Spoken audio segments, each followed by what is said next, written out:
What's up, guys? So, John's doing all the shares. And what that means, if you're checking it out now, is that, hey, guys, sometimes it takes a couple minutes to even start showing up on different platforms. Before John gives that, knock, knock, knock, it's a comic book look time. We're going to, just sit here for a second. And I got to say, today we got a pretty fun guest, as you can see, but I'll let John introduce him. He's got to still sit tight for a little bit.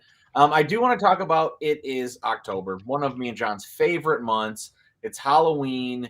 We're getting scared, left and right. I'm seeing Draculas, witches, ghouls, ghosts, goblins, mummies walking the streets, and it's my favorite time of year. So with that, we got, a super spooky Halloween episode that will be coming out, John. We have to do it. So, we have to plan it. No, that's not in the comic book way. Oh my goodness gracious! All right, I think we're mostly shared. Of course. Yeah.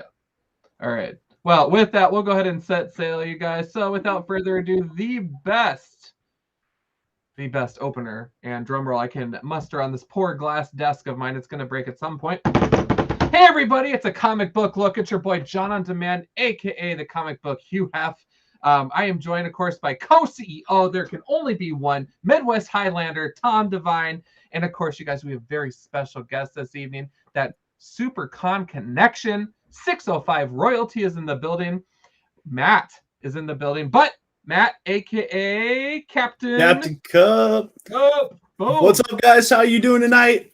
Joining these boys for a comic book look.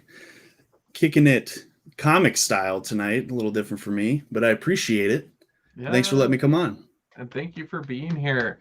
So with that, first of all, I was visiting with Ken right before this, telling him about that you were going to be on the show tonight, Matt. And one of the things he lifted up was, honestly, to get kind of your fresh take on SuperCon and how it went from your perspective. It was by far the best one I've ever been to. Everything I feel like in our room came together. I mean, it felt great. We felt prepared. And then obviously a couple hiccups here and there, but that is with anything you do live. But man, it was fun. So many people, so much just, I don't know what the good word is, acceptance of everybody that walked through that door. It was a blast. It was the biggest, best thing I think we've ever done, especially with what we had to deal with last year, which was tough, which I was a big help with on that one too. But it was a blast. I mean, it was so fun. I have people that are literally messaging me all the time, like they can't wait to be there next year. And it's been less than 2 weeks. Like it's so cool. That's a compliment. That's a feather in your hat. So, Matt, one of our traditions here at a comic book look is we love to get the exclusive, the skinny. Okay. So I don't know what it means to work with Tom on a project. So I want to get your hot take on this. Did Tom behave himself the whole time? Absolutely. I gave Tom the best nickname he could have had, which is Tom is everyone's hype man. Like he will, like he doesn't even know, like some of the stuff you talk about, he's like, yeah, I don't know what that is, but that's sick. And he's just like, it's just exciting. I mean, like just working next to him with a lot of this stuff. I mean, a few years back, I jumped in and jumped back out a couple times, but Tom was great. He's, like I said, he's the people's hype man. That's awesome. That's right, man. There you go. There you go. Well, awesome. Well, for those of you that don't know, we were all on staff this year for SuperCon Heroes Homecoming, held on October 1st through the 3rd. Fantastic event. Our community arguably needed it. It was so great. Oh, yeah. And the energy was so real. So Matt and Tom actually were in charge of the video game area. And I was in charge of panels. And so I was kind of bebopping around and got to see a little bit of the turnout there. Fantastic job, you guys. Very organized. There was a lot of excitement. I saw people walking around with their trophies that they won from there. And they were just so excited about that too. So yes, kudos to both of you. That's awesome. Thanks, John. Yeah. We're getting a few check-ins already, you guys. Holy buckets. Derek is checking in saying, hey, boys, with a lot of Z's, and I still love that profile picture, Derek. So you just keep on war machine and punishing away. Love it. Aaron is checking in with us saying, good evening, everyone. It cut off there. Aaron has a little bit of exciting news too, but I won't announce it on here. We'll have to have him as a guest sometime. Ooh, Tom. Aaron, I'm excited. Very exciting news for him. So we'll get the scoop sometime when we have him on the show, because it's very cool. So, all right. Yeah, let's get to know you a little bit, Matt. So with that, Tom, am I stealing your thunder here? This is like where you jump in. No? Okay. All right. Keep going, Johnny. Keep going. Stealing the thunder. Power. All right. So you guys, Tom and I do a comic book look. We like comic books, right? So Matt's got his own channel going and is just crushing it. So Matt, fill us in about your channel, how you got started, the how, the why, what makes this your passion. So fill us in on everything.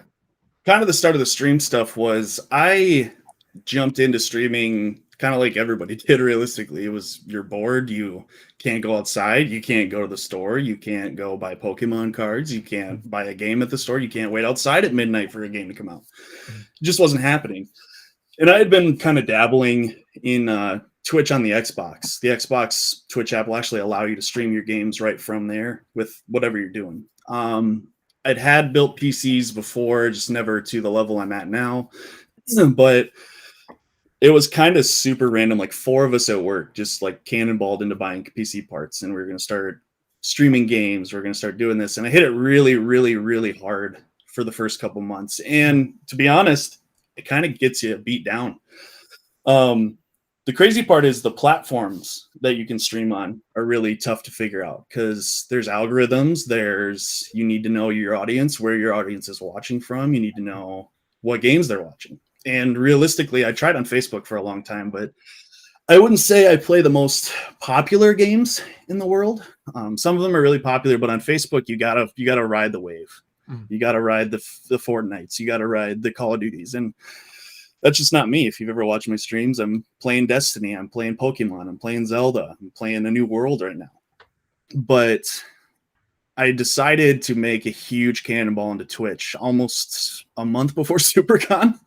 And I had to change everything. Actually, a lot of stuff got deleted when I switched to Twitch, just because that's the way Streamlabs works for some reason. But that's a whole nother deal. But that's scary. Yeah. So actually, a week before SuperCon, I talked to Tom. I said, so our layout's gone. And I had to rebuild that from the ground up. But no, starting streaming was just something to do. I mean, I was playing video games already. Why not show everybody? And the community needs to keep growing. Like with comic books, that community's huge, but it can get bigger. And with video gaming, it's the same thing. You're kind of secluded into these little groups, kind of like I said, but I try to stream a little bit of everything so that everybody gets a taste. And then I was like randomly a few years back, I was collecting Pokemon cards really hard. And then I saw how big the card pack opening became.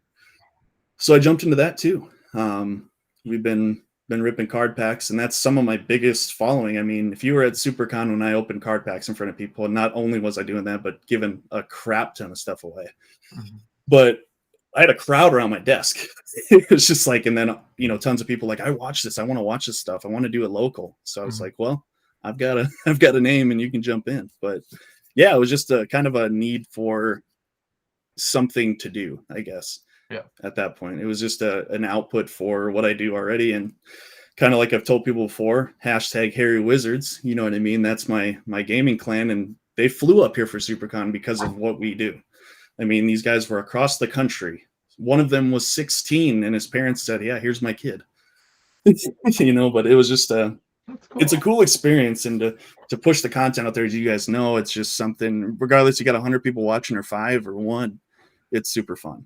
Yeah. So that's just kind of where it came from for me as far as the streaming portion.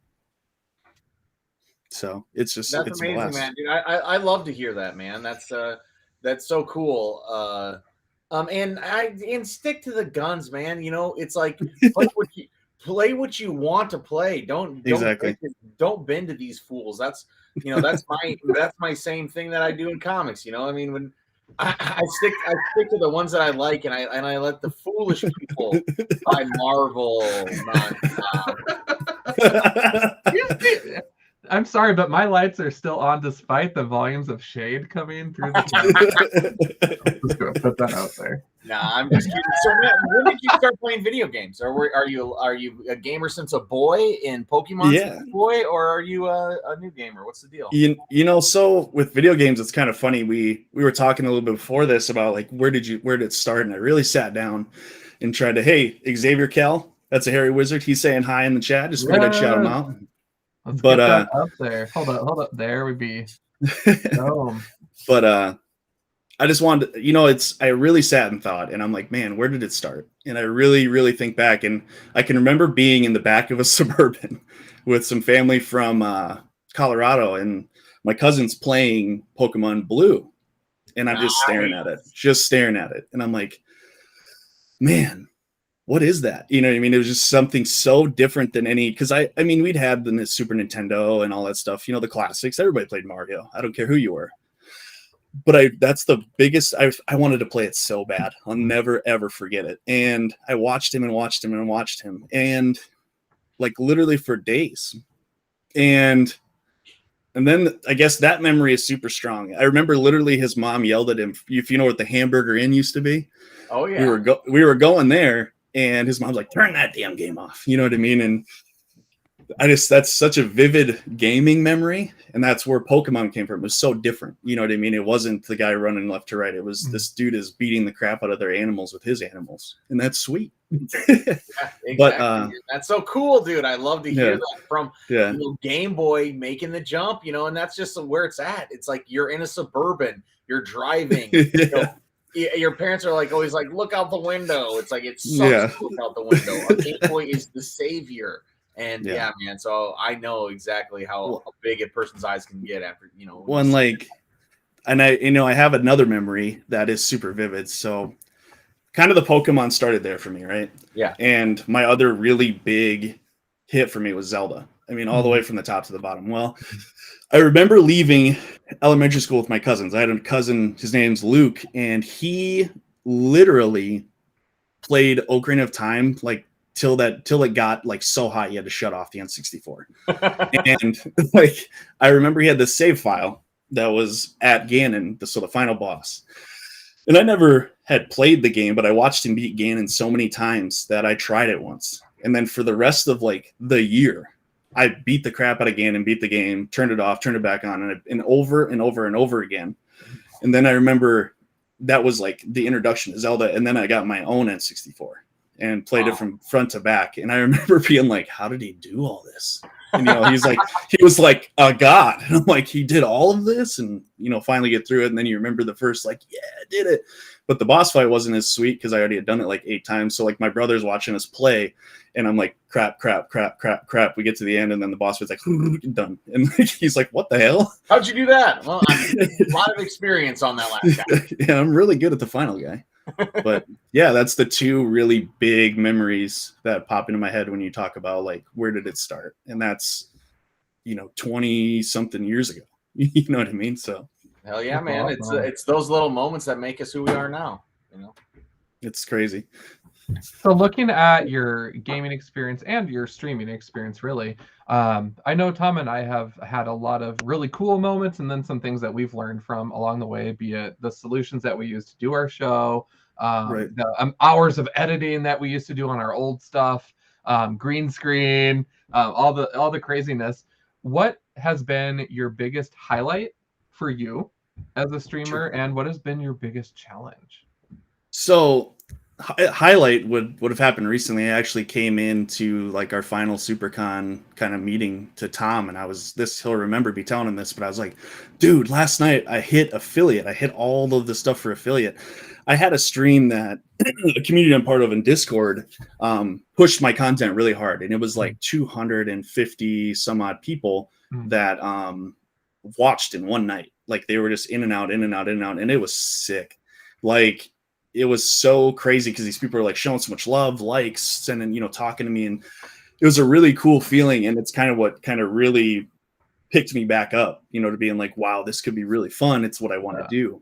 Yeah. And it was so cool. And I'm like, all of a sudden I had, from 2 to 5 to 10 to 30 to 50 viewers watching. And I'm like, you're like, oh crap, and so you got to kind of you kind of got to kick that focus out back on. You're like, okay, they're here to watch me do this. I better play this game still. Yeah, right. And then it's like, trying to learn on the fly what it's like to have those conversations while you're streaming, try to focus on what you're doing. But in that, when somebody's like, hey, what's up? Hey, what's up? Just like all these guys at the side that we're ignoring.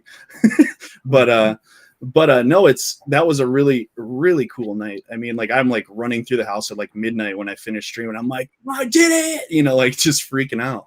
Hell yeah. But low point in the channel was I was really picking up speed on Facebook. I was getting followers and followers and followers, which, to be honest, it's actually pretty easy on Facebook because I have 500 friends. So I just send 500 people follow my page. But sitting there and doing some of the high tier content in Destiny and learning, working really hard.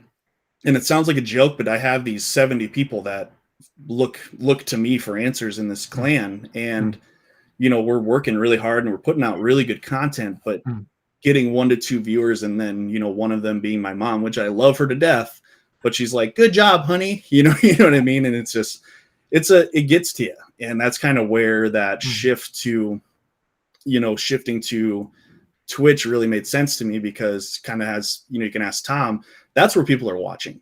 People aren't on Facebook to watch. How many times do you see a guy live and you just scroll right past?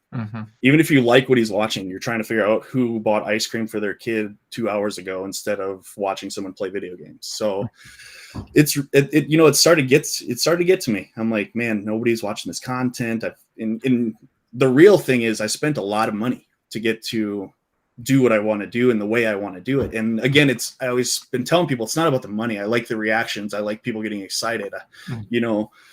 Giving away those cards was probably the best thing that's happened as far as for my channel and everything this year. It was a blast. It was super fun to just hand stuff out. I mean, the look on Tom's son's face when I handed him a stack of cards in a tin, that's what I'm there for. I'm not there to make hundreds of thousands of dollars. But when you work that hard on something like that, it's just like, man, I'm working so hard and I want people to like this. And I feel like people would like it if they'd stay. Whereas now on Twitch, it's different. People are staying, people are watching. So that's kind of the low of the low, I guess, as far as that stuff goes. Heck yeah. Yeah. No, that's cool. Thank you for sharing. It's definitely, it can be frustrating at times, and it really, Tom and I have learned really just to have fun with it, and we're really here to hang out and argue with each other and disagree about comics. And if anybody tunes in to watch, that's cool. But we really do it for the people. And right, engagement with our episodes. Our pattern really is we tell ourselves tonight's going to be a quick one, and then everybody starts chiming in, and we're like, all right, it's not going to be a quick one. That's all right. I wanted all the people to know that John does it for the people. I do it for myself. Fuck you guys. So there you go. So again, disagreement. Speaking of people, though, you're getting some love. So this comment cut off. This is another frustration with this platform. Let's go off. Kup is the man, is what he's saying. And then we got Don Bauer saying, "Hey." Oh, it's scrolling now. How'd you get it to do that? And then Daniel, what? Go back to that comment. It scrolled up slowly so you could see the whole thing. Like this, it started saying, "Let's go Kup," started floating upwards, and then it said the thing below somehow. Oh. See, there it goes. You see that? We should you see that, John? That's called a feature. If there are settings, we should change that, because I don't like that. I like it when it shows the whole thing. You know what I mean? Oh man! Oh shit, that's fun. Oh my goodness! So just quick shout out here, if you don't mind. Caden Bridges is Macho. He was up here. He was the big, tall one, the one that was. You remember him, Tom? Of course. You think I forgot you already, Caden? Get real, bud. And Dom is a hairy wizard. Daniel is a hairy wizard, and he'll be up here from California next year as well. So, Dom, where were you this year, bro? I could have met you. He was there. Oh, sorry, Dom. Where were you? I'm sorry. I was there too, bro. Well, kudos for getting all the folks to show up and show some love for you. That's cool. And that's a testament to you, sir. You have a good following. I appreciate it. Yes. There you go, Tom.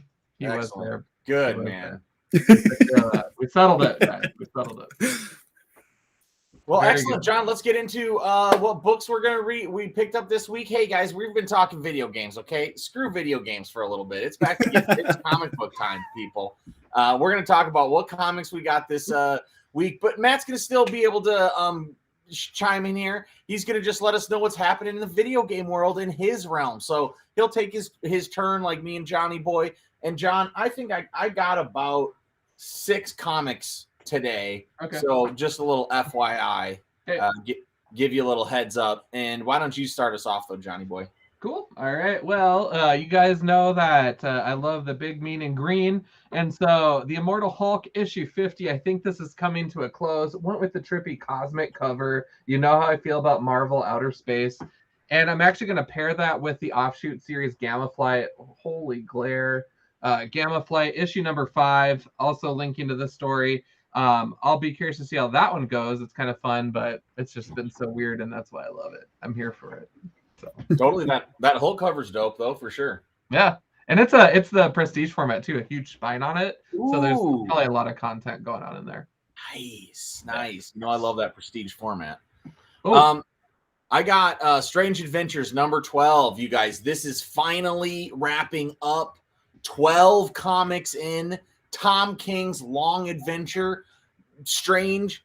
I mean, it's all about Adam Strange, his wife, the pics, how he lied to his wife and hid his daughter. And well, it's gotten crazy. So this is a story you must read. If you're a comic book guy, you like the DC universe at all, this is going to go down in history as a really, really good comic. It ended so well. It is the quintessential Mr. Terrific comic now. So even though it's about Adam Strange, Mr. Terrific is the best part of this. He is so good. Oh, man. Dude, total. I mean, 6 out of 6 beers all the way through the entire series. So, yeah, I already read it. 6 out of 6. So good. And just a heads up on that book, Tom, I personally hate that book because the barcode doesn't scan at the register. So I have to literally look it up by title every time someone buys one. And so it just makes Sean said that. He's like, what is this, cover A? I was like, yeah. And then the person right after you bought one too. And I was like, oh, this is going to be a long day. Yeah. So that's like my hate issue. So I hate that. Yeah. So. All right. And then jumping in.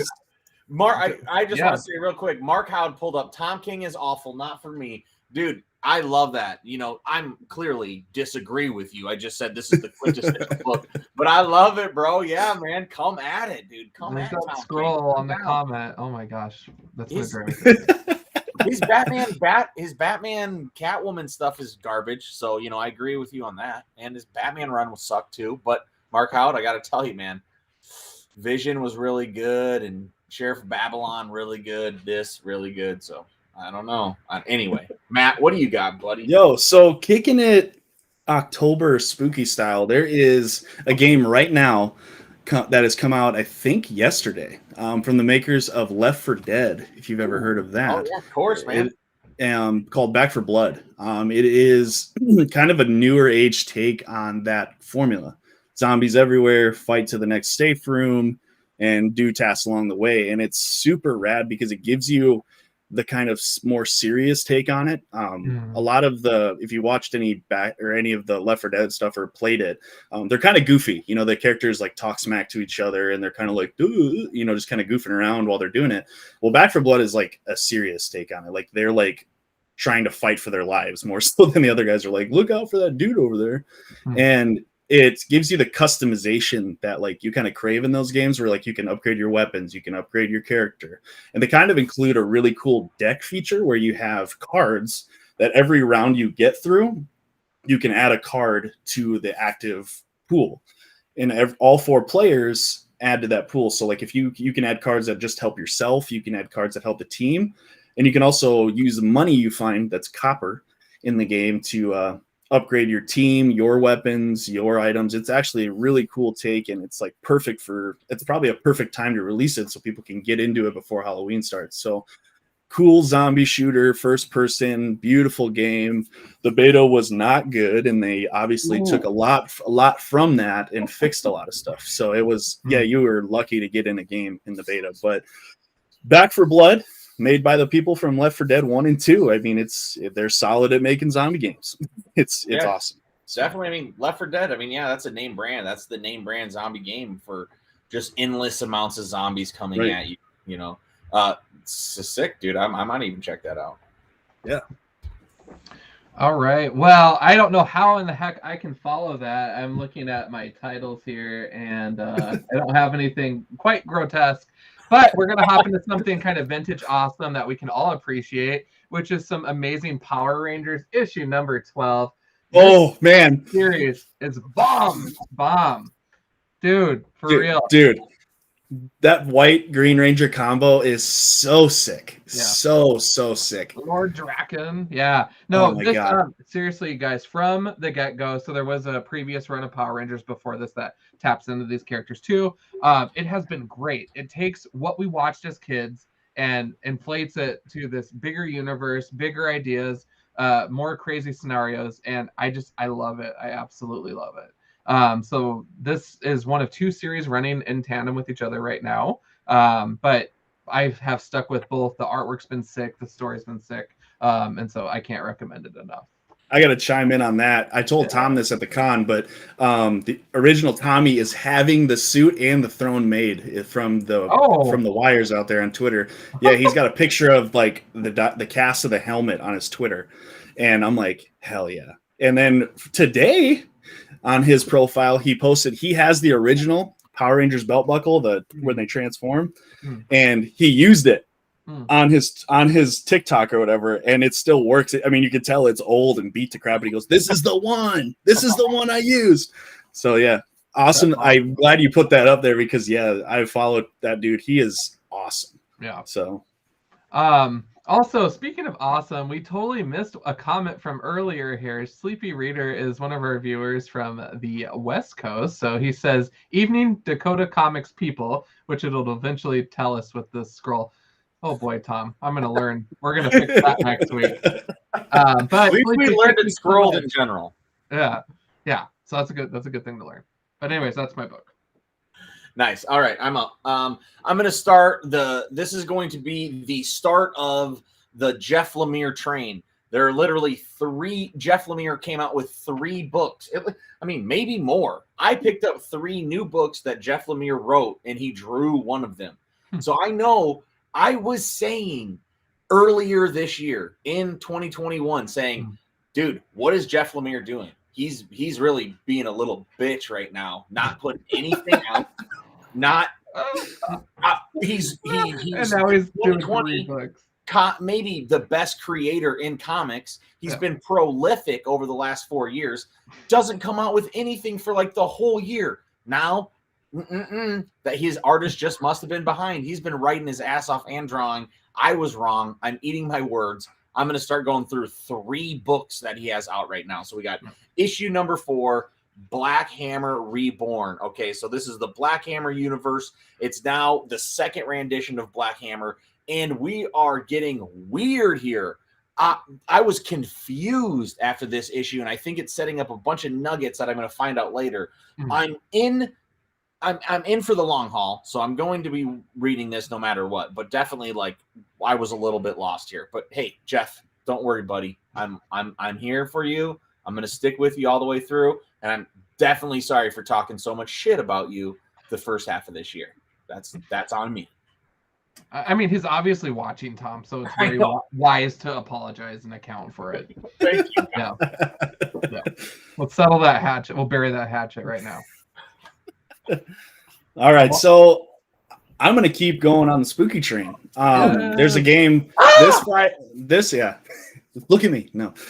This Friday, I think later on in the afternoon, somewhere like 7, 8 o'clock, I usually start streaming. I'm going to jump on and we're going to play a game called Phasmophobia.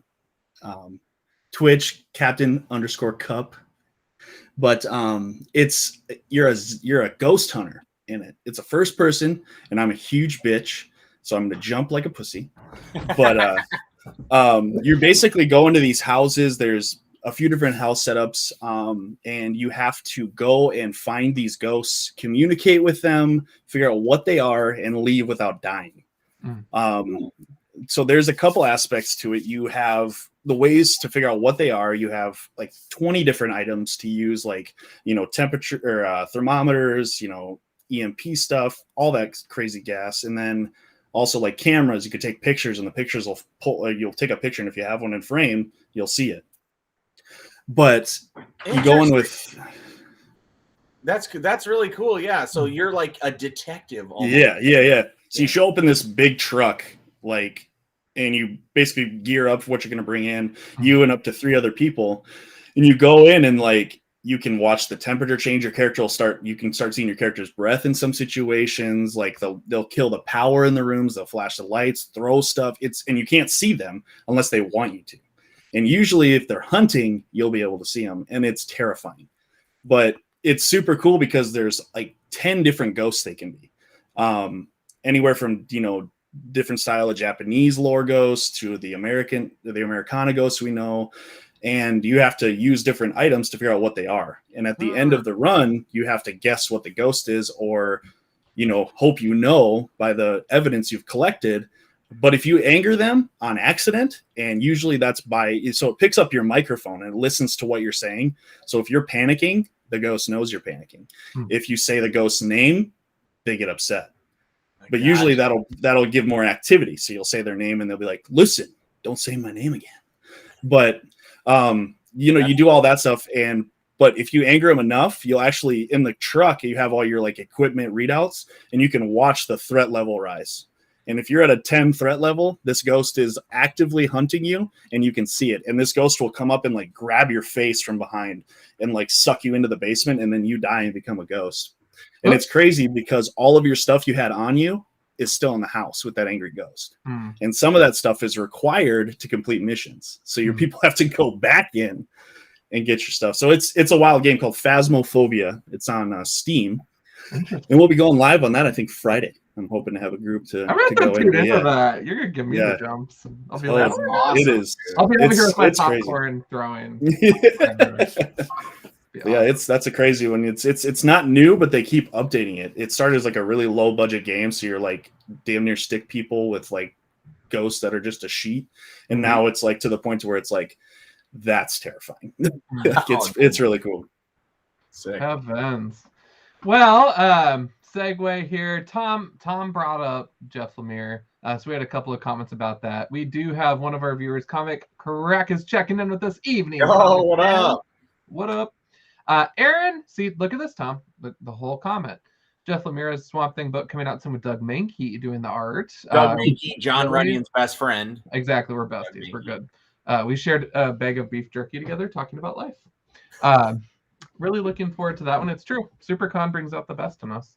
And then Steven from Comic Book Bears checks in here. Jeff Lemire had 47 new issues this week and should have been 189 by the end of the month, or at least it feels that way, and I'll be buying all of them. Me too, dude. Steven, I'm buying them all too, my man. Yes. Before I do my next book, Tom and I are rocking some brand new Rainbow Comics threads. So these are the Halloween shirts, 2 of the 3. So I have the tie-dye black with the bat wings on, and Tom is rocking the zombie hands with our teal and black tie-dye. And there is also a purple tie-dye one with that same design that Tom has on as well. And those are available for sale at the shop. So definitely check those out. But for my next book, I guess I'll do my best to follow that creepy train here. Yep, I'm going to actually do this one. The Joker, number 8, and I went with this B cover because Joker looks pretty creepy AF. Like, this is not the person you want to cross the interrogation table. This is not someone you want to go on a date with. The Joker, this solo series is really funny to me because the Joker is in it, sure, but this is all about Commissioner Gordon, you guys. So it's a really good series. So I can't recommend it enough. I just don't know why we're calling it the Joker, because it has kind of something to do with him, but it's really a deep dive into Commissioner Gordon from Gotham City, as you know, that's the topic is what I've been getting so far, and I've been in it since issue 1. So I don't know. I like it well enough though. Issue 7 was super duper good. definitely a 5 out of 6 beers rating. And Matt, we didn't tell you that that's how we rate our comics as beer ratings. So 5 out of 6 is pretty good. Yeah, mine are both 6s. Let's go with that. Yo, what up, Mike? Thanks for joining the chat, man. What up, Tommy says. Hey, what's up, Mike was up here for SuperCon. You got to remember him. Oh, dude, are you kidding me? Of course, bro. King? Mm-hmm.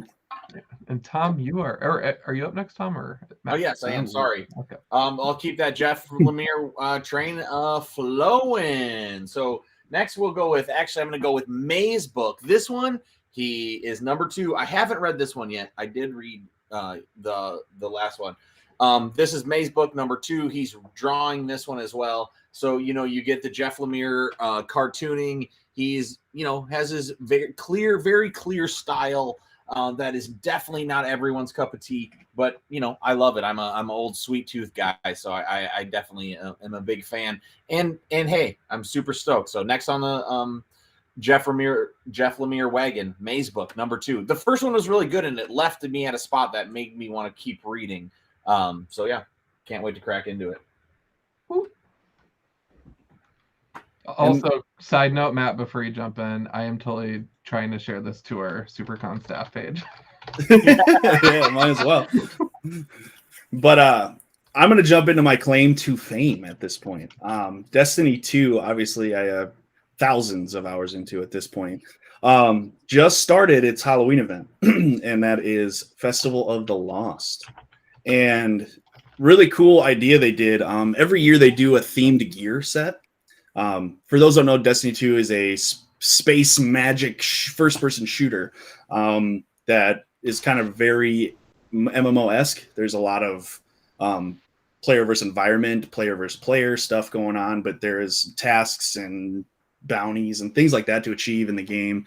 And then obviously at SuperCon, if you check that stream out on SuperCon's Facebook page, we did a live raid, and Tom got to see firsthand what that looks like. But they started Festival of the Lost, and the cool part about it is every year they have a themed gear, kind of like a Halloween costume theme. And this year's gear was dinosaurs. And so for the first time ever, they actually took a vote earlier this year on what we wanted. They had like the old school monsters, like Swamp Thing and a couple other different monsters, and then dinosaurs. And we've had, every year has been kind of like an old school kind of monster theme. So the whole community voted for dinosaurs, and it's really cool. Like last year, my character was an old school, like Victorian vampire is what my Halloween costume ended up being. That's so cool. This year it's dinosaurs, and yeah.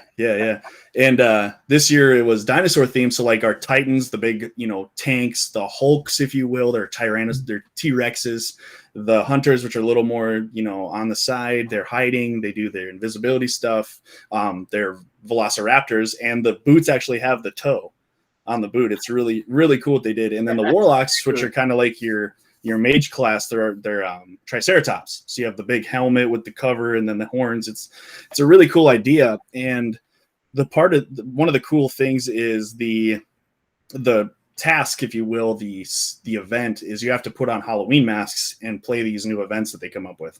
And they take parts of the game and they haunt them.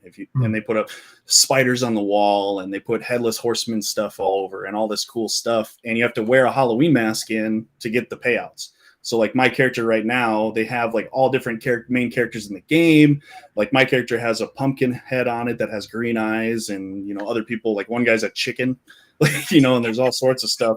And it's a really cool event. And to kind of continue with that, in February they're going to be releasing a DLC called The Witch Queen. And it is there's a race in the game called the Hive, and they are like the epitome of evil darkness. Like they hate everything else that's alive.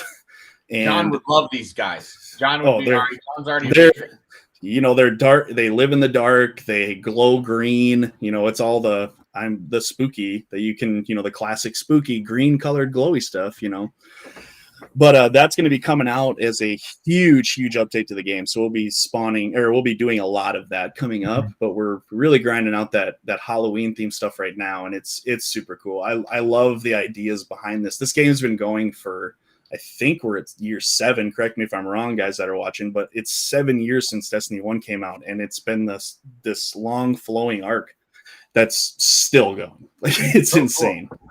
Yeah, I mean, that's so cool. How often are you guys getting new updates for Destiny? I mean, how often do they put these out?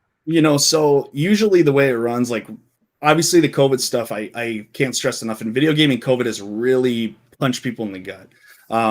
Kind of with that, before I continue with the Destiny stuff, is these developers are used to being in these offices that this guy comes up with a model, he can run over the flash drive and say, hey, put that in. I want to make sure this works. I want to run this with this in there. What can't they do right now? I mean, a lot of those big studios are in California, in, bigger metropolis areas in Texas. And the biggest thing is that these guys are having so much more trouble building this content, because usually the way these, like the Destiny stuff and a lot of other games work, is they have these seasonal things, right? So they have seasons every 3 to 4 months. Well, for example, Witch Queen, the DLC, was supposed to release the end of this year, Q4. And they came out and they said, we can't do it. We've pushed because Activision, I'm not a big Activision fan, I'm gonna be honest right up front, but Activision is money hungry. Go look at any Call of Duty game. But they were working with Bungie for a long time, to the point to where this last DLC that came out was supposed to be the final version of Destiny 2, and they were going to come out with Destiny 3. Well, Bungie strapped their boots on and said, not happening, get out. And they kicked Activision out, which is probably a good decision considering the way Blizzard ended up. But anyway, they kicked Activision out and said, nope, that's not what we're doing. Destiny is going to get 4 more DLCs. Gotcha. So we're on DLC 2 of the 4, and they just released number 5. That they're coming out with a 5th. A lot of time before Destiny 3 comes out. Right. And I'm a huge lore nerd for it. Like, the way you guys talk about comics in those worlds, like, I could sit you down and talk to you for hours about it's insane. But it's a beautifully told story. They do a great job. But the big thing about it is this season that we're in right now is going to be 6 months long, and we're already 2 months into it, I think. And the reason for that is they said, guys, we can't push out this DLC too soon. It's the biggest thing we've ever done. We're not going to push out garbage. We don't have the resources like we normally do. These people are working in their living rooms. We're not doing it. So now you take a 3-month season and you double it. And so usually every 3 to 4 months, we get a brand new season with a brand new task and an enemy that's trying to make a move. And they do all this to lead up to these big releases, right? So now we have this. The Witch Queen, for example, is this huge enemy that we've been chasing and been talking about since Destiny 1. So 7 years ago, that we're finally on her ass. And the biggest thing is we've completed the arc for this season, basically, of what's going to happen. And now the excuse is that they're trying to prepare the resources necessary to continue. But luckily they finished that, and they jump out and they release the event for the Halloween stuff. So it gives everybody kind of something else to look at. But also Bungie, I don't know if you know this, but Bungie is a 30-year-old company in December. 30 years. Okay. Go look. I mean, they've had games out forever. And of course, so I'm an old Halo guy. I'm old, I remember sitting in 2003, with my Xbox, 4 other dudes on my living room, and live with those other 4 dudes, and we play, till whenever. When Halo 2 came out, it was the biggest deal in the world. So I love that Bungie still I love that they got away from Microsoft. I love that they're back to their own company and left to their own devices, putting out sick games like Destiny. Yeah, dude. Man. It's sick, dude. Super rad, man. Yeah, that's kind of the big deal about them, and it's great. I mean, it's so cool. And there's a lot of, I always joke with people, anytime you play a game, there's a lot of trash in it. There's everybody hates something about it, right? And so these guys that I play with, we play at the, the end game, the highest level that you play at. So we have all these things to complain about. And one night I'm sitting there and I'm like, we complain about the 6 things that Bungie does shitty on this game, right? But there's 8 million other things that this game has to do to make those crappy things happen. So you kind of sit back and go, you know what? Give them the time. You know what I mean? They deserve it at this point, especially for nutting up and going, hey, Activision, piss off. Hey man, we know all about it. We keep picking up these comics, time and time again. John's picked up 80,000 X-Men comics.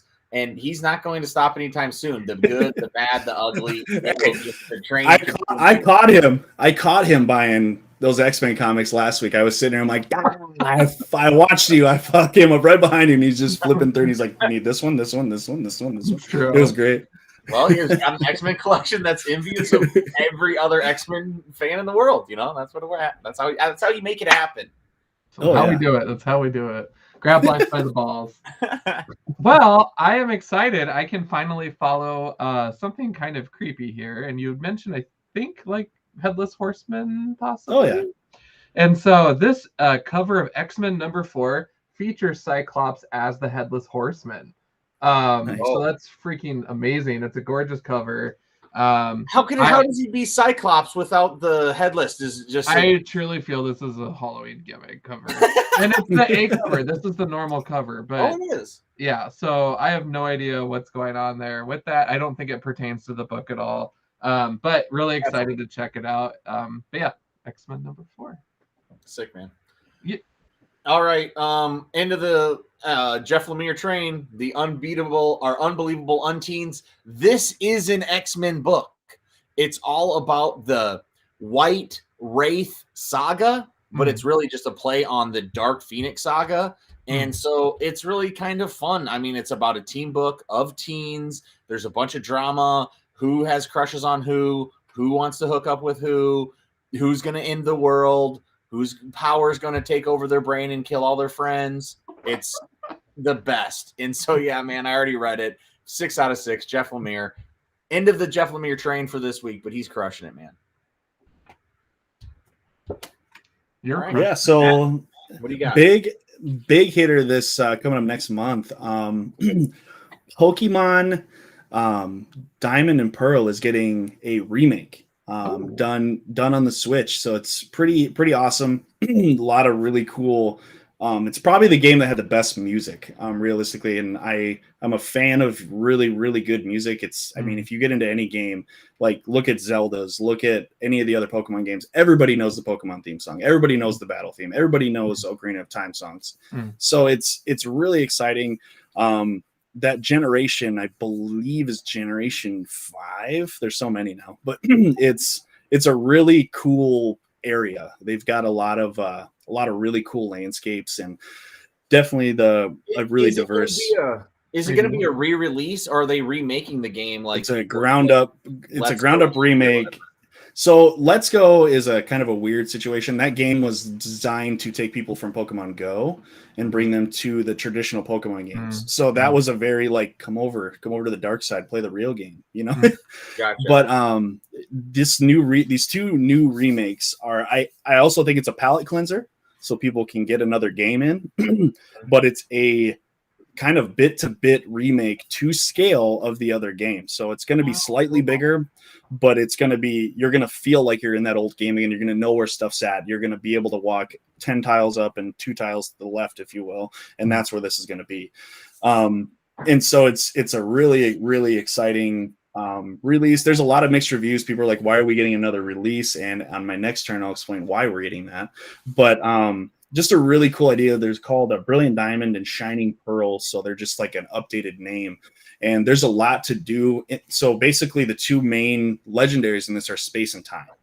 So you're dealing with that. And there's a third one. And I really want to know if they're going to touch on the third one called Giratina. And he's the devil. You know what I mean? Where the next Pokemon I talk about in a second here is God, if you will. But that's some deep Pokemon lore right there. Yeah. It's really crazy, but it's going to be, I'm super excited just because it's another core game, if you will, that's coming out that I'm trying to get everybody super hyped for because it's a really awesome generation. The music is awesome. And the trailers they've released, they've slowly done that that Nintendo polish, as everybody talks about. It's slowly getting shinier and cooler and nicer and cleaner as you watch these trailers. So it's really cool. Hell yeah, man. So I see Aaron Evans in the comments. He says that his personal favorite Pokemon music is Black and White. My favorite is from the original 3 when you're in the Ghost Tower. It's like, bonk, boop, yeah, bonk, Lavender Town, man. Boop, bonk.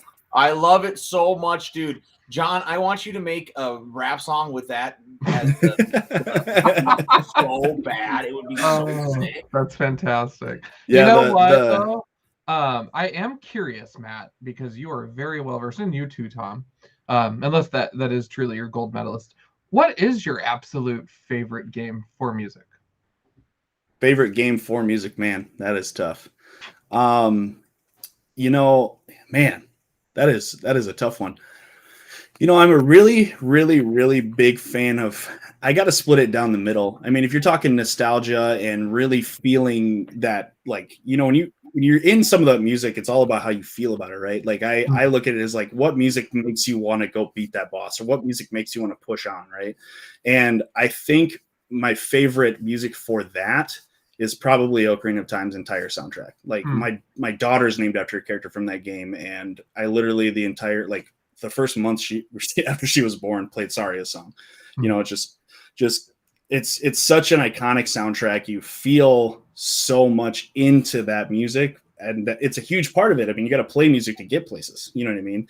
Yeah. But exactly. If you're talking about like badass, like this is just some cool music, you got to give it to the Dragon Ball games, man. Like some of that hard rock stuff. I mean, it's just off the top. It's just crazy good. So there's a lot of really good stuff with that. And I mean, to the point of, anime in general, I feel like they put so much effort into anime openings and the music in there to make you really kind of feel that way. And I guess that's kind of getting more towards the books portion of my life, is that, you listen to watch these mangas or read these mangas and stuff like that, but then you listen to these animes, and the level of just pure emotion they could put into a song or what they're saying is incredible to me. I mean, that's why I was so hyped for Linda Young and Swayze was there. I was like, man, I remember feeling these emotions when Frieza was on screen. I'm like, die already. You know what I mean? But that's some of the best music ever, is that anime Dragon Ball kind of era stuff in those games was great. So what's yours, John?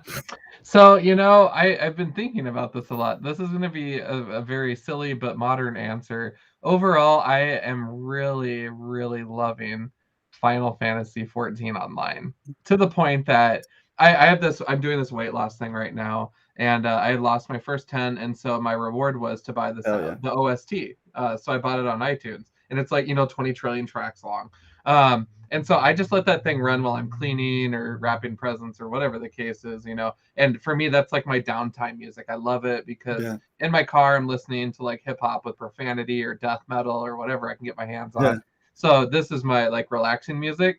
But that is also a tie with a video game that I have never actually played. And this is the story with that. Final Fantasy VII. In high school, I was in a drumline show that based our costumes and the music from Final Fantasy VII. So I know some of the songs because we did like the battle theme and the bombing opener and that kind of stuff. Yeah. And so we did this drumline show where we performed it multiple times across the state of California. Cool. And that was just a great experience for me. I'm actually going to the Final Fantasy VII Remake Orchestra concert down in Omaha next February, where they play game footage while they play the music. That's so cool. And I'm so freaking excited. I'm taking Ken and some of our close friends here, and then my nieces and my brother and sister-in-law are going to be there. So it's going to be a lot of fun. Yeah. And I got to put an honorable mention out there, man. If you haven't, go listen to Undertale soundtrack. I don't know if you've ever heard of Undertale, but it's by a game by one guy named Cody Fox. He did everything. If you watch the credits, it's actually hilarious. He's Toby Fox did this, Toby, all the way down. But the music in that game is so cool. And there's a song called Megalovania, or Megalovania, and it's totally the coolest game track there is. And that's where we're talking. You're saying Final Fantasy VII is where I really kick it off, and and then Final Fantasy 14. I grew up with Final Fantasy 7. I remember sitting in front of a PS1 and just jamming, waiting for that. Like, okay, we beat him. You know what I mean? But it's stuff like that when you go, hey, what's your favorite game track? It's like, there's no way to say this is the best. And Final Fantasy is a huge part of my gaming history. It's huge. I mean, I jumped in on your stream of Final Fantasy 14 when you were mobbing around, jumping and stuff like that. I'm like, dude, I used to play. I am KaptinKup when it comes to gaming. Like gaming, streaming. You guys, for those of you that don't know KaptinKup here, it takes someone special to do it well. So I tried I have personality, but let me tell you what, when I'm gaming, I get into shut up and focus mode. Like, I don't want to talk to you. I don't want to fill in and talk, and BS for hours on end because I just want to zone out and do my thing. And I found myself, I'm like, I am like the worst gaming streamer ever. And there were a few people, like one guy right away was like, I'm totally subscribing. I love this, and I'm like, oh shit. Yeah, right. And so I haven't gone back. I tucked my tail away and ran away because I didn't think I was very good at it. So I admire you for being able to do it and to do it well and to have such a loyal following. That's fantastic because it is different, from what we do. Yeah. It's very much you're on stage entertaining, and if you're bad at games, you got to be good at talking. That's what I always say. Like, if I'm trash and I'm like, dang, look at how bad I am. Tell me how bad. You know what I mean? You gotta play with what you got. And oh my gosh, and I'm by no means an expert at every game I play. I mean, I will tell you that. Come at me with some Pokemon stuff, but you'll listen on these streams if you guys check it out. I'll be playing Destiny, and I literally my motto is if I don't die, it's a bad run. Like, if I haven't died once, like, we're not gonna make it. And it's funny because everybody will agree. They're like, yeah, if he doesn't die, it's not happening. So it's not necessarily about being good, John. It's just playing, man. And it's a lot of hard work to be good at, any of these games. With, games used to be, in Tom's old school era that he's just stuck with. There's 3-4 buttons. You know what I mean? There's a D-pad and 2 buttons, or D-pad and 4 buttons. And when you watch some of this Destiny stuff, I don't think people realize that I have literally, I can show you here if I can find it. I have extra buttons on the back of my controller because I don't want to move my thumbs off the sticks. So it's not necessarily a need, but you get used to that stuff, and then you're like, what are these other 4 buttons here for? Oh, I don't need them. So. Oh heavens. Well, I don't know if I took my turn over with all that or where. It's your turn, John. It's my turn. All right. I'm going to blur these two together here because they're both Star Wars. But on the creepy side, this is a series called Star Wars Adventures Ghost of Vader's Castle. So they do this pretty much every Halloween, it feels like, because I have a few iterations. Look how creepy this cover is. I love that so much. Spectre of the Sith.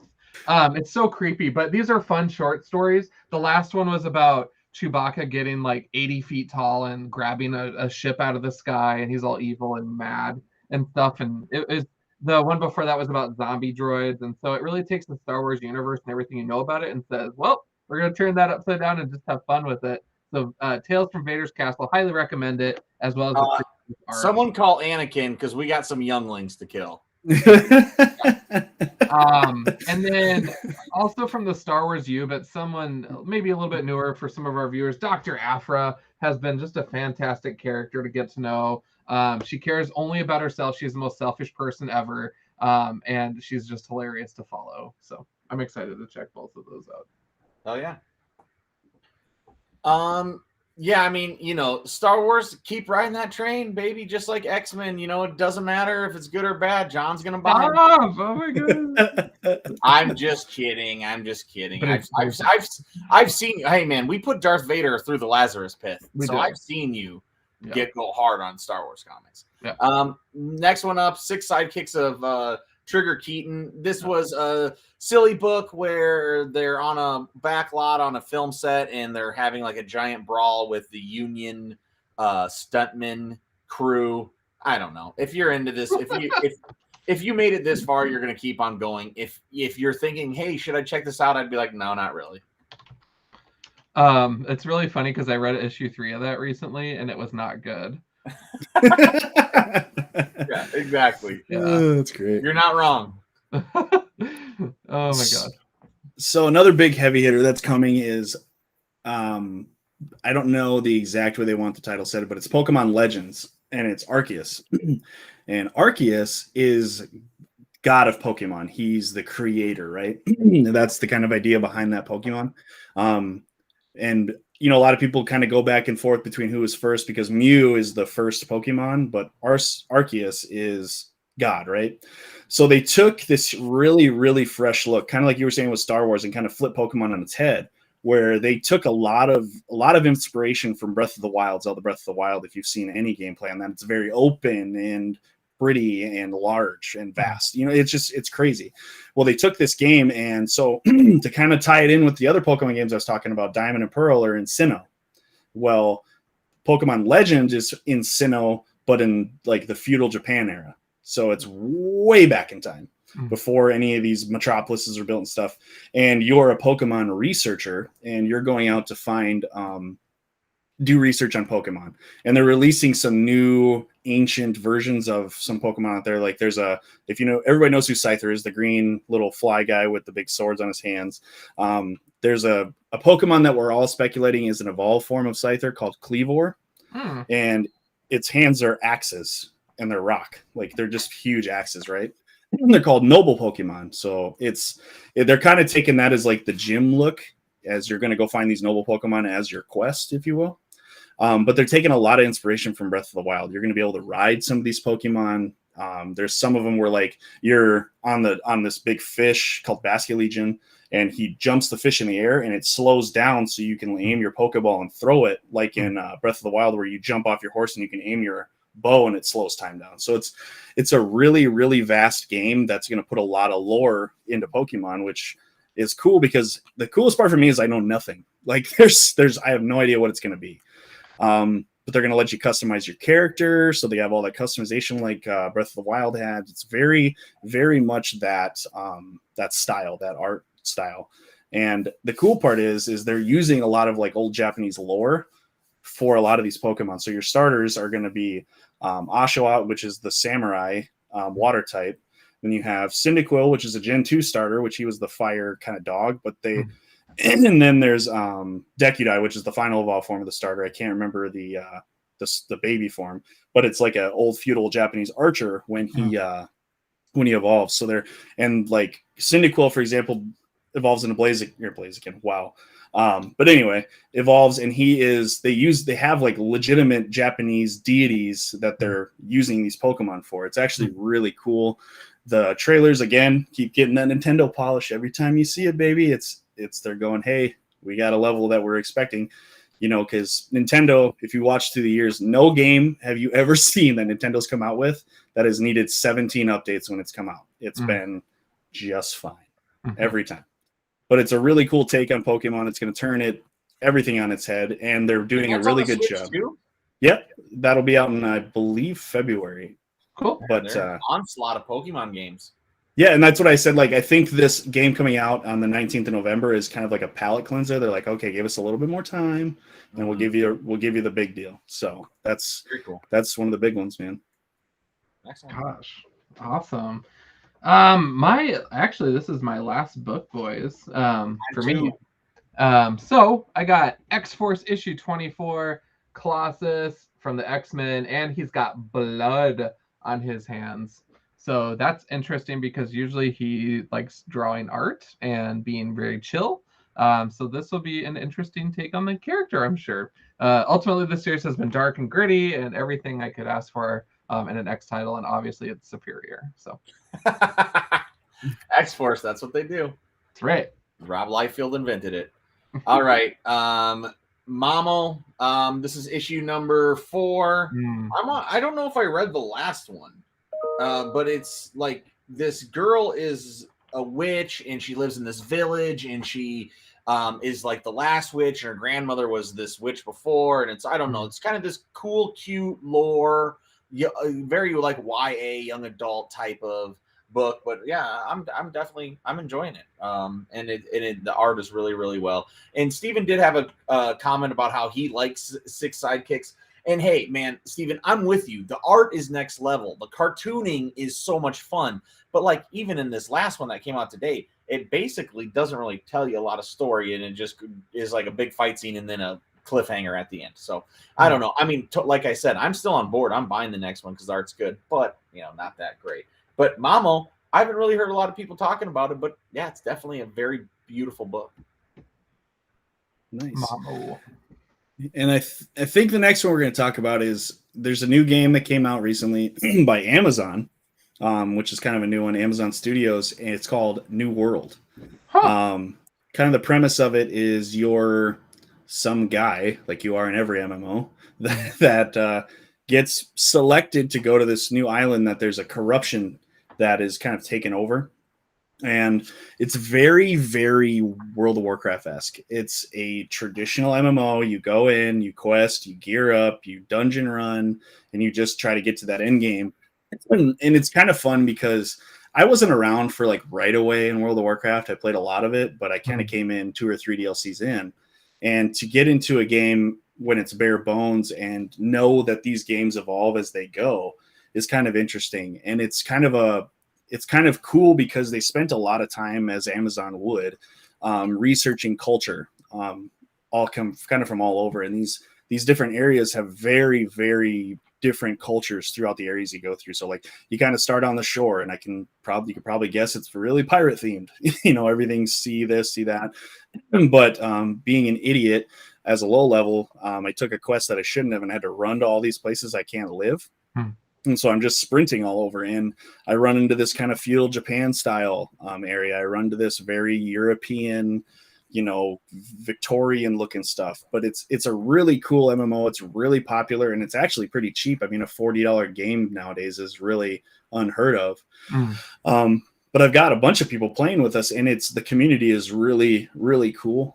Like I went into this thing that I shouldn't have been in, and we had 2 randoms come in and be like, "Hey, we're going to pull you through this because there's no going back now," And so it's a cool community. Really, if you like MMOs, it's very, very interesting because they don't have you like pick a class or a race. You actually level up the weapons you want to use, as opposed to like being a mage and having to use staffs. You actually use these weapons to get better with them. And there's, I think right now, like I want to say 9 or 10 different weapon styles, which obviously that'll probably grow in the future. But it's a really cool take on an MMO. It's a really new franchise. Obviously, it's the first take on from Amazon Games. From what I've seen, they did a great job with it. It's actually destroying 30 series graphics cards. I don't know if the whole big 3080s, 3070s and stuff. There's a bad solder point in the cards, and you run New World and it takes your graphics card out. So luckily I'm still on that 20 series train, but there's people that have spent $1,000 to $1,500 on a graphics card, and Nvidia's like, not our problem. So no. Go buy a graphics card right now too after yours blows up. Oh my gosh. Dude, that's sick. That sounds awesome, man. Yeah, it's really cool, man. Well, yeah, Johnny, well, that's all I got, brother, man. Yes. But before we shut it down, man, first of all, Matt, kudos for hanging with us tonight. And you guys, this just goes to show this is kind of our philosophy, at Rainbow Comics as well as at SuperCon, is that we're all fans of something. And that we can relate on that. And often the mediums tend to blur and merge. And there's video game inspired comic books. And likewise, there's video games inspired by comic books like Batman and Spidey and all that. And so it's really cool to see that. Matt, I'm going to totally put you on the spot here. Sometime I'm putting this on my humble request wish list. I want to tag along and like have my reactions as you're playing like Resident Evil or some scary ass game. Yeah. So that way I can scream like a little bitch. Because I get so jumpy. And so I don't know if I need to actually be at your house or if we can stream it. Either way, I'm down, but I think it would be hilarious. So I'm just we'll do some crossover action. This was super fun. It's been a blast. So I need to have you guys on too. It's a lot of fun. And the nice part is obviously like this, it's super casual. Like, it is what it is kind of thing, so it's just dude, I haven't seen it. It's like, hey man, at least I got to hang out with Matt for a little while, get to hear him talk about video games, man. I love it, dude. And I'll tell you what, I'm a video game. Even though I am a retro gamer, and you guys all know that, I picked up the new Metroid Dread, baby, because this retro gamer still going to get on any Metroid game that comes out. Yeah, and Metroid looks great. Far Cry's are my favorite games, so it's hard. The new Far Cry came out as well, and I have to beat Metroid before I buy Far Cry. But I like Far Cry so much that I even bought this shitty comic book, and it was terrible. Far Cry's are super sick. The games are great. Just the level of you're just some badass that came out of like nowhere. Like Far Cry 4 is probably my favorite game. And little fun fact about Far Cry 4, did you know, if you played it, the guy in the purple suit, I can't remember his name, but you're his son or whatever. Yeah. And do you know if you wait at that table at the start of the game, you get sat down to dinner table and you sit there and wait, he'll come back and you beat the game without playing it. Yeah. I didn't know that, but I learned it after, because I've finished it, and so then I like looked it up, like what endings are there, and then it said that one. I was like, well, shit, I'm going to do that right now. Then you have to wait for about 14 minutes. He comes back. Tells you to wait there. He's like, wait for me there, and it's your choice to leave. So if you do just listen to him and wait for you there, then the game's over and you beat it. And it was like, that's so funny. Yeah, it's such a great thing. And I did want to touch quick on your Lavender Town. You were talking about how you like the music. So here's a crazy fact. So I you might remember this, Tom, but that is probably one of the most gruesome games in Pokemon history, the first game. Because there's a lot of weird, goofy stuff. Like, just kind of to go through a quick couple of them. The guy that teaches you how to catch Pokemon, like when you're in the first game, think about it. You get there and he's blocking the way, right? So he tells you that he needs his morning coffee when you're in the US version of the game, right? So when you walk up there in the Japanese version, he's hungover. He was drunk, and he can't help you because his daughter's like, he's hammered. We can't do that. So in the US version, they censored in the US version. And so when you go to Lavender Town, you actually go meet your rival, Gary, Blue, whatever you want to call him, right? He's there mourning the death of a Pokemon that you killed. So on that, and you go into the building, you talk to maybe 12 to 14, NPCs that are all just mourning death, and they're just trying to, like, someone says, like, in one of the conversations that they're like, from years ago that my Pokemon died, I'm still here. It's like, dude, it's deep shit. So the crazy part is Blue's life in that story. I played a lot of Red, so I named him Blue. Well, and that is the character, if you follow it throughout, he's Blue. Gary is Blue. So Blue, you start the game, you beat his ass with your starter. You continue on, you beat his ass over and over again. You go on this cruise ship, and you guys are supposed to go to the guy that teaches you cut. You kill his Pokemon there. You go to the tower. You watch him mourn his Pokemon. You beat all this stuff. You kill him in the badge game. You get to the Elite Four. He beats the Elite Four and is champion for about 8 seconds. You walk in and beat him, become champion, and his grandpa walks past him and congratulates you for winning. Oh, I forgot about that. Yeah, dude. Brutal. Brutal, man. Yeah, dude.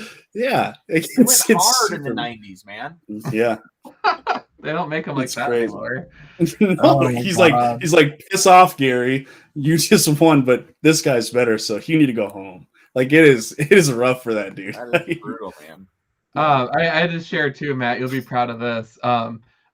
It was a few months ago. I was like, Tom, these Zero Horizon Dawn comics are kind of random and awesome. And Tom's like, that's a video game, right? I'm like, what? Yeah. He had never heard of it. He had never heard of it, and he was buying the comic book based on it. Saying, "Oh, look at this cool!" God, yeah.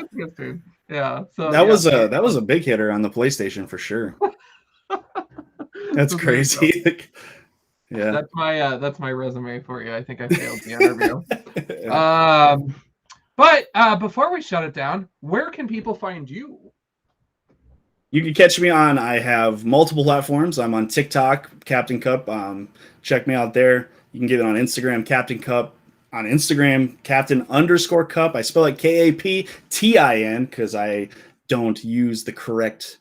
I'm not a real captain, right? I'm just KaptinKup, right? So Captain_Cup on Twitch. I try to stream there at least 2 to 3 times a week. Weekends I hit it really hard.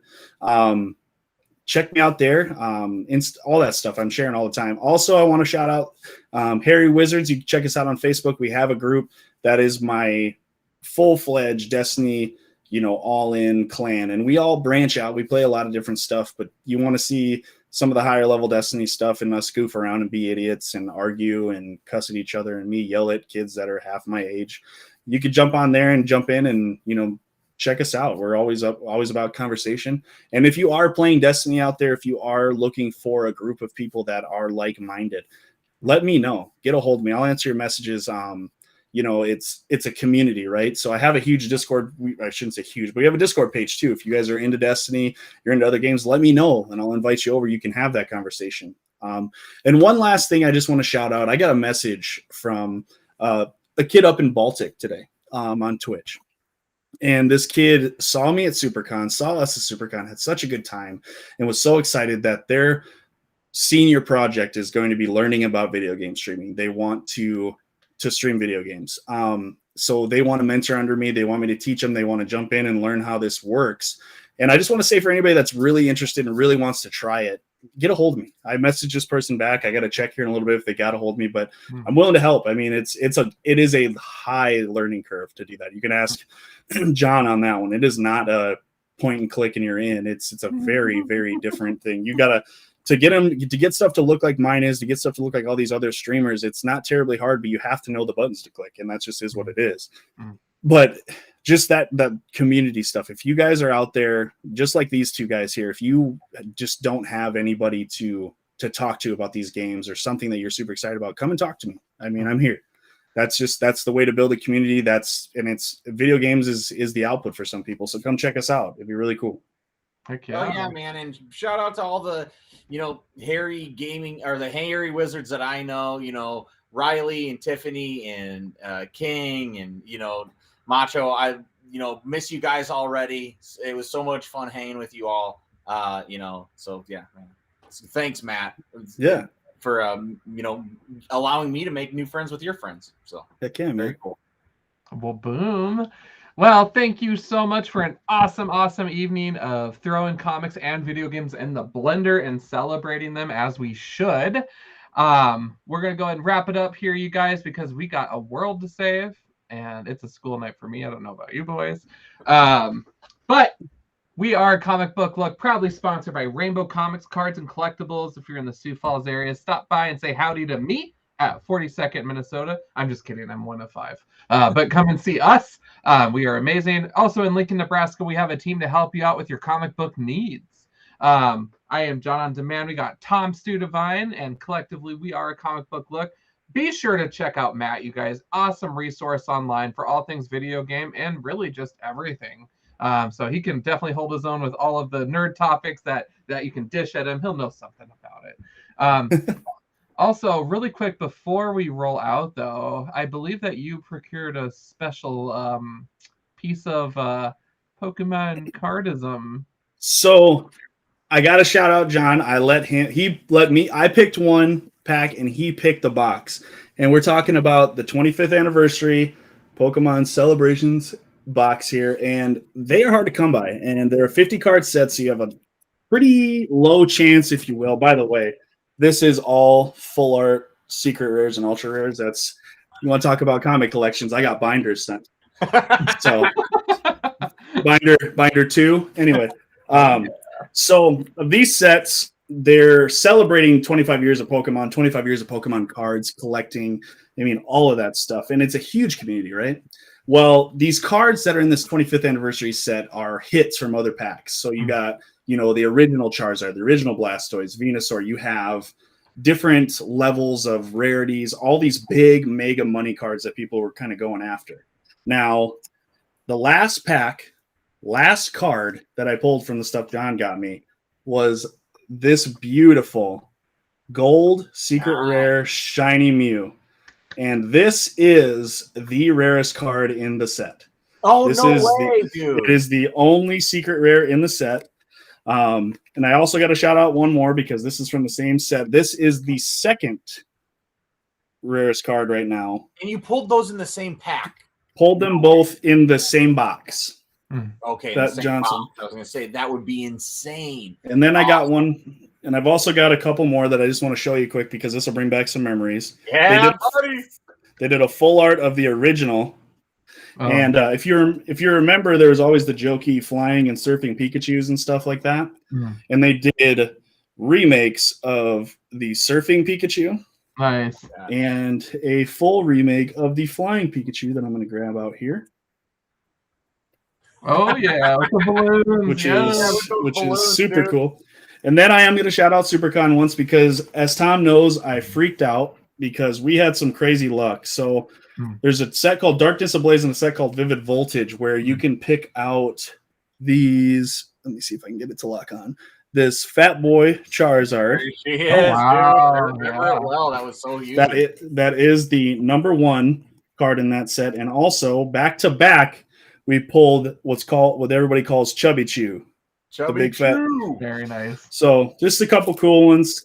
Again, with that stuff too, not only do I do video games, but I do cards. I mean, you can see tons and tons of stuff in here. One thing I do want to bring back a couple memories for you guys. This will really kick it back. So I have a set of the original remake. So they're called X and Y Evolutions. But I had a really close buddy of mine purchase the Japanese X and Y Evolutions here. And that is a holographic Charizard in Japanese. Yes. That's so dope, dude. But yeah, it's like I said, if it's cards you want to talk, let's do it. But yeah, there's a lot of cool cards out there. I mean, and it's a huge community now. I joke that everybody got COVID and those people also got a hobby is what happened. So that's why, I mean, John can attest. I bet you he had hundreds of people walk through those doors buying cards by now. Yep. And it's insane. So, Yep. But yeah, cards too. I open packs. I also, anything that I get extra, I kind of have a motto of, if I don't have it, neither do you. But I give away everything that's extra. Everything gets given away. So just so you guys know, all those extra packs, you come to SuperCon, all those extra cards get given away. I was giving away anything from basic stuff to full arts, and that's going to happen next year. So stay tuned. Awesome. All right. Well, final question for you, Matt. When you shut an episode of yours down, do you have like a little sign-off message that you like to do consistently? Yeah. So. Yeah. I mean, every time I always, hey, thanks for watching. Come back next time. Have a good night, and we'll see you next time. And I'll close it out. And then I play some bomb music afterward. Oh man, we gotta step up our game. Well, I don't have bomb music, but we have the bombest outro ever. So I'm gonna hit you with the triple version, you guys. Matt, thank you again so much for your time this evening. We are definitely going to keep it Pokemon cards. We're gonna keep it video games, and we're gonna keep it comics for sure, man.